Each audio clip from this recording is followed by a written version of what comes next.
لِيُظْهِرَهُ عَلَى الدِّينِ كُلِّهِ، نبی اس لیے آیا تاکہ دنیا کے تمام باطل نظاموں پر اللہ کے دین کو غالب کر دے. ہاں، اور نبی کی زبان سے سنو، نبی فرما رہے اُمِرْتُ أَنْ أُقَاتِلَ النَّاسَ، مجھے میرے رب نے حکم دیا میں لوگوں سے لڑوں حتی یقولوا لا الہ الا اللہ، یہاں تک کہ وہ اللہ کی توحید کا اقرار کر لیں. سبحان اللہ.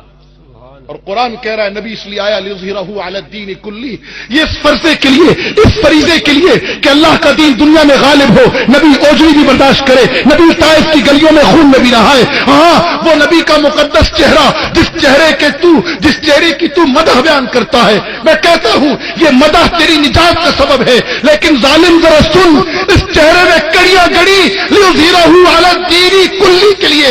تیرے اس ماتھے پہ کبھی پسینہ بھی آیا دین کے غلبے کے لیے؟ ذرا اندازہ کرو محبان مصطفیٰ، ذرا اندازہ کرو میرے نبی کے چہرے اتھر میں کڑیاں گڑی ہوئی ہیں. اور اللہ کے نبی فرما رہے وہ امت کیسے، وہ لوگ کیسے فلاح پائیں گے جو اپنے نبی پر وار کرتے ہیں. میرے نبی کے چہرے اتھر میں کڑیاں گڑی ہوئی ہیں اور چہرہ مبارک لہو لہان ہے. صدیق اکبر یار غار آگے بڑھتے ہیں، آگے بڑھ کر دانت سے بیڑیاں نکالنے، وہ کڑیاں نکالنے لگتے ہیں. تو ابو عبیدہ آواز لگاتے ہیں صدیق تجھے اس رب کی قسم جس نے تجھے عظمت دی، جس نے تجھے پیدا کیا. صدیق کی عظمت کوئی نہیں پوچھ سکتا. میں محبان مصطفیٰ سے کہتا ہوں وہ محبت ہے تو صدیق جیسی کرو. ہجرت کا سفر ہے، صدیق کبھی آگے کبھی دائیں، کبھی آئیں کبھی پیچھے. فرمایا صدیق کی بے چینی کیوں؟ فرمایا یا رسول اللہ اپنی فکر نہیں، آپ کی ذات کی فکر ہے. کبھی سوچتا ہوں دائیں طرف سے دشمن آئے گا تو بے چین ہو کر ادھر آتا ہوں. کبھی سمجھتا ہوں کہ سامنے سے کوئی بدبخت کمین لگائے بیٹھا ہوگا تو دل چاہتا ہے تیر صدیق کے سینے میں اترے. کبھی بائیں آتا ہوں کہ ادھر سے کوئی بدبخت نہ آئے. کبھی پشت مبارک پر آتا ہوں کہ پیچھے سے کوئی وار نہ کر جائے. اس بے چینی نے مجھے آگ کے گرد پروانے کی طرح گھمایا ہوا ہے. آئے میں تو صدیق کا محب تجھے تب مانوں تو آج نبی کے دین کی حفاظت کے لیے پروانے کی طرح بے چین ہو. لوگ اس نبی کے چہرے کے کارٹون بنائے اور تو صرف مدحت پر گزارا کر لے. کسی شاعر نے کیا خوب کہا، میں تیرے روزے کی جالیوں کی مدحتوں میں مگن رہا، تیرے دشمنوں نے تیرا چمن اجاڑ دیا. یہ تنقیدی باتیں نہیں میرے بھائی، یہ درد دل ہے، یہ درد دل ہے، یہ تنقید نہیں ہے میرے بھائی، یہ درد دل ہے. جی ہاں، جس اعلاء کلمت اللہ کے لیے، جس اللہ کے دین کے کلمے کی سربلندی کے لیے میرے نبی کے چہرے اتھر میں کڑیاں گڑے. ابو عبیدہ آگے بڑھے، فرمایا صدیق رک جاؤ، یہ حفاظت مجھے لینے دو. ابو عبیدہ فرماتے ہیں کڑیاں اس قدر اندر گڑی ہوئی تھی کہ میں نے اپنا منہ نبی علیہ السلام کے رخسار مبارک سے لگایا، دانتوں میں کڑی پکڑی، کھینچنے لگا. اس شدت سے پھنسی ہوئی تھی کہ کڑی کھینچتے ہوئے میرے دانت ٹوٹ گئے. فرمایا نبی کی کڑیاں نکالتے نکالتے میرے اوپر نیچے کے دانت ٹوٹ گئے. صحابہ فرماتے ہیں دانت ٹوٹ کر لوگ برے لگتے ہیں، ابو عبیدہ دانت توڑوا کر خوبصورت لگا، دانتوں کے بیچ میں سے نور نکلتا تھا. اور نور کیوں نہ نکلے، اس کے بطن مبارک میں نبی کا خون تھا. سبحان اللہ. مسلمانوں سچ کہتا ہوں، اس اعلاء کلمت اللہ کے لیے میرے نبی کے چچا کی لاش کے ٹکڑے ہوئے. اس اعلاء کلمت اللہ کے لیے اما عائشہ جیسی عفیفہ گھر سے نکل کر میدان جنگ تک آئی ہے. اس اعلاء کلمت اللہ کے لیے حنظلہ نے ایک دن کی بیوی چھوڑی.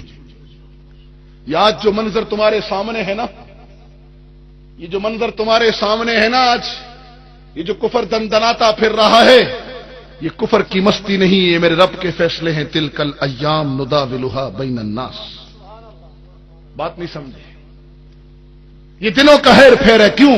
وَلِيَعْلَمَ اللَّهُ الَّذِينَ آمَنُوا. اللہ نے کہا میں دیکھنا چاہتا ہوں ایمان والے کون ہیں. اور مفسرین کرام فرماتے ہیں اللہ نہیں دیکھنا چاہتا، اللہ کو تو علم ہے ایمان والے کون ہیں، اللہ دکھانا چاہتا ہے ایمان والے کون ہیں. چنانچہ 58 اسلامی ممالک کے حکمرانوں میں سے اللہ نے دکھایا ایمان والا کون ہے. اللہ نے دکھایا ایمان والا کون ہے. نہیں سمجھ رہے میری بات؟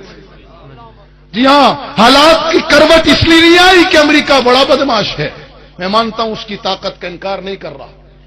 میں حجرے میں بند مولوی نہیں، میں نبی علیہ الصلوۃ والسلام کے سچے وارث علماء دیوبند کا خوشہ تھی. اس امت میں نبی کے صحیح اور کامل پیروکار علماء دیوبند ہیں جو حسان بن ثابت کی طرح نبی کی مدح بھی بیان کرتے ہیں، جو حسان بن ثابت کی طرح نبی کے دشمنوں کی ہجب بھی کرتے ہیں، جی ہاں، جو خالد ابن ولید کی طرح نبی کی عظمت کے لیے تلوار بھی چلاتے ہیں۔ جہاں تمہیں عبداللہ ابن مسعود جیسے فقیہ بھی ملیں گے اس طبقے میں، تمہیں ابن عباس جیسے مفسر بھی ملیں گے، جسے شک ہو جا کر مولانا عبدالحمید خان سواتی کو دیکھے، جسے شک ہو امام اہل سنت مولانا سرفراز خان کو دیکھے، تمہیں یہاں صدیق اکبر جیسی استقامت بھی ملے گی، جسے شک ہو وہ جا کر علامہ علی شیر حیدری کی قبر کو دیکھے۔ جی ہاں، سنتے جاؤ، ذرا سنتے جاؤ، جذبات میں نہ آیا کرو، جلدی تھوڑی سے نظریوں کی بنیاد پر کھڑے ہو، کیونکہ جس طبقے سے میں تعلق رکھتا ہوں وہ جذبات کے طوفانوں میں نہیں ہے، وہ نظریات کی پختگی کے ساتھ جذبات رکھتے ہیں۔ بغیر نظریات کی پختگی کے جذبات بیکار ہوتے ہیں، پیچھے ہٹا دیتے ہیں۔ میں جذبات کا انکار نہیں کر رہا، جذبات زندگی کی علامت ہے۔ کسی شاعر نے کیا خوب کہا، زندگی کیا ہے؟ تڑپ کشمکش جستجو، جسے چین آ گیا اسے موت آ گئی، اسے موت آ گئی۔ لیکن ہم جن کے وارث ہیں وہ صرف جذبات نہیں، جذبات کے ساتھ نظریات کی پختگی بھی رکھتے تھے، پختگی بھی رکھتے تھے۔ میں کیا عرض کر رہا تھا؟ پھنس گئے نا؟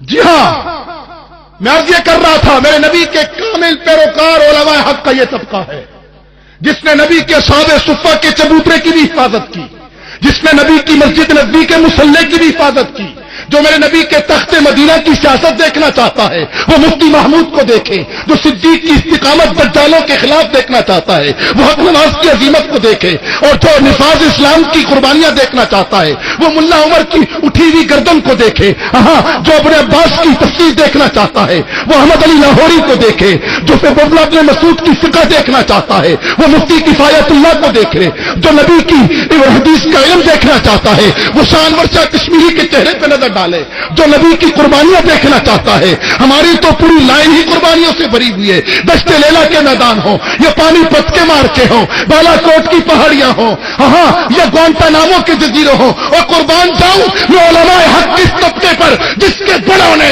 مالٹا کے جزیرے آباد کیے، جس کے چھوٹوں نے گوانتانامو کے جزیرے آباد کر دیے۔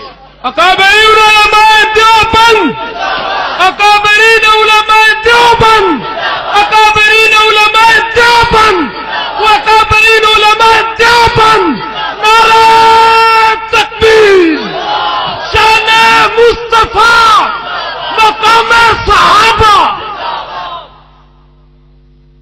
نہیں سمجھ آ رہا جی؟ سیرت کی یہ پہلو بھی سمجھ آ رہے ہیں یا نہیں آ رہے؟ اللہ کی قسم ہم نہیں لڑ رہے، ہم نہیں لڑ رہے، ہم نہیں لڑ رہے، یہ تو میرا رب لڑ رہا، میرا رب لڑ رہا ہے، ہم نہیں لڑ رہے۔ ہم لڑ سکتے ہیں؟